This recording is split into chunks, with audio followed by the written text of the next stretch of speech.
Assalamualaikum warahmatullahi wabarakatuh. Selamat pagi dan salam sejahtera untuk kita semua.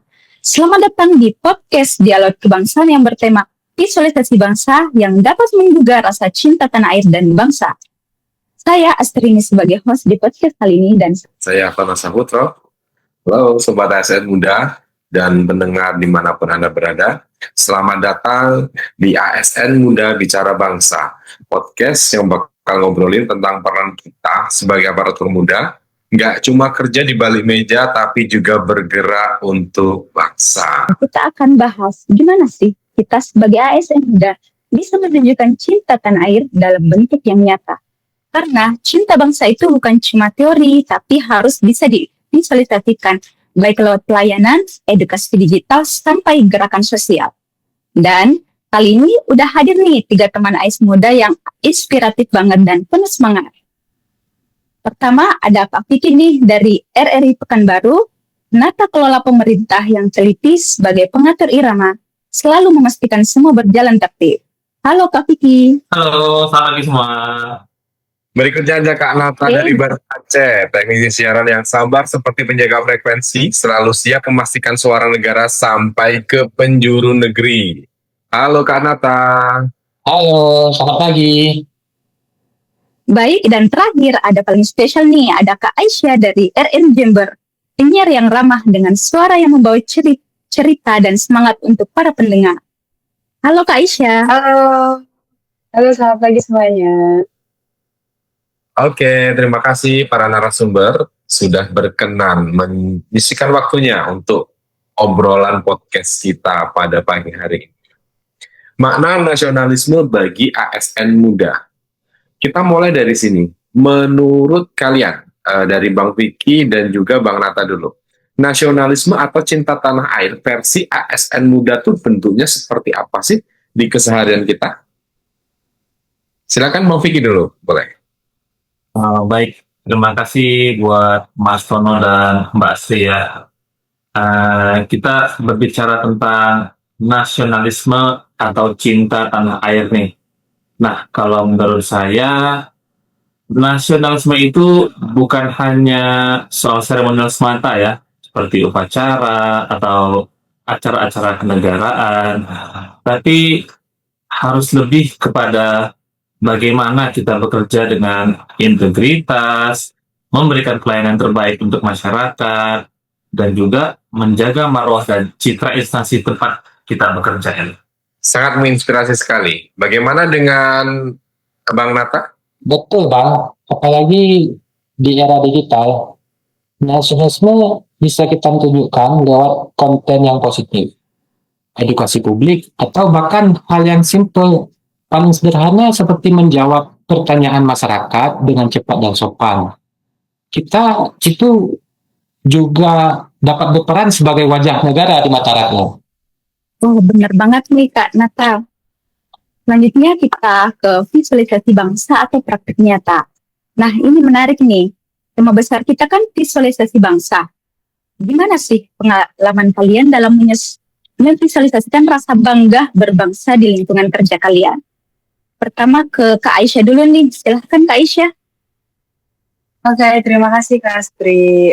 Sebelumnya, saya dari RRI sebagai penyiar, jadi visualisasi itu nyata lewat suara dan cerita. Kita sering mengangkat kisah inspiratif dari daerah dan budaya lokal atau perjuangan masyarakat lewat siaran. Yang bikin haru itu ketika ada pendengar yang bilang kalau cerita-cerita kita bikin mereka merasa didengar dan akhirnya bangga dengan daerahnya sendiri. Seperti itu sih. Wah, keren banget nih Kak Aisyah jadi penyiar ya.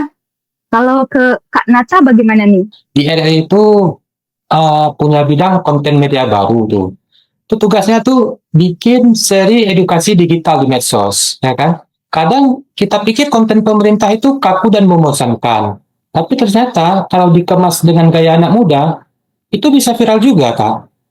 Dan itu juga merupakan bukti kalau negara dapat hadir lewat media yang dekat dengan generasi sekarang. visualisasi bangsa itu nggak harus kaku. Bisa lewat siaran radio yang mendidik, cerita-cerita positif melalui siaran udara, dan kampanye sosial sampai pelayanan digital.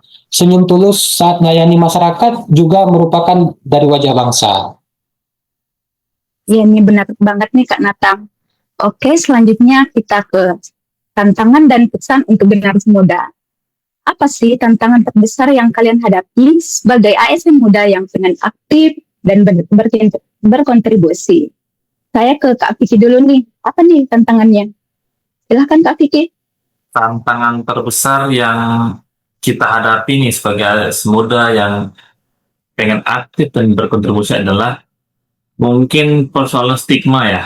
Karena banyak yang beranggapan bahwa ASN itu kerjanya lambat, cenderung santai-santai, kurang kreatif, bahkan masih terkesan kaku gitu ya. Kita ini dianggap nggak terbuka dengan perkembangan. Padahal udah banyak sekarang nih ASN-ASN muda yang justru jadi motor penggerak dan perubahan di instansinya masing-masing. Setuju sih dengan Kak Vicky. Kalau bagaimana dengan Kak Aisyah, setuju nggak nih dengan Kak Vicky atau ada tantangan lain? Kalau saya setuju banget dengan Kak Vicky, namun juga selain yang disampaikan Kak Vicky, ada juga tantangan lain, contohnya seperti adaptasi. Di dunia yang berubah cepat ini, kita sebagai ASN juga harus tetap belajar gitu. ASN muda itu harus agile, digital minded, dan pastinya tetap mengakar pada nilai-nilai bangsa sih Kak. Seperti itu. Wah, keren sekali jawaban para ASN muda kita pagi hari ini. Dan terakhir nih, apa pesan-pesan buat teman-teman ASN muda lainnya atau generasi muda lainnya secara umum? Kita mulai dari Kak Nata, silakan Kak. Ya. Saya yakin rasa cinta Indonesia itu dapat kita mulai dari cara bekerja, yaitu dengan profesional, bekerja dengan jujur, pasti akan memiliki dampak yang luas. Baik. Dari Kak Vicky, gimana nih Kak Vicky? Kalau dari saya nih, buat teman-teman semua ASN dimanapun kalian berada, jangan ragu buat terus berinovasi. Jangan juga takut nih buat jadi beda daripada yang lain. Selama itu untuk kemajuan bersama, buat kemajuan bangsa dan instansi, nggak usah takut. Ini semua buat perubahan masa depan lebih baik. Wah, obrolan barusan benar-benar membuka mata ya, walaupun singkat. Ternyata cinta tanah air itu bukan sesuatu yang berat loh. Justru ada di hal-hal yang sederhana tapi konsisten. Sebagai ASN muda, kita adalah wajah bangsa. Mari terus bergerak, berkarya, dan jadi bagian dari Indonesia yang membanggakan. Terima kasih untuk waktunya. Sampai jumpa di ketemu pada podcast kita berikutnya. Terima kasih semua. Terima kasih semua. Terima kasih. Terima kasih. Terima kasih.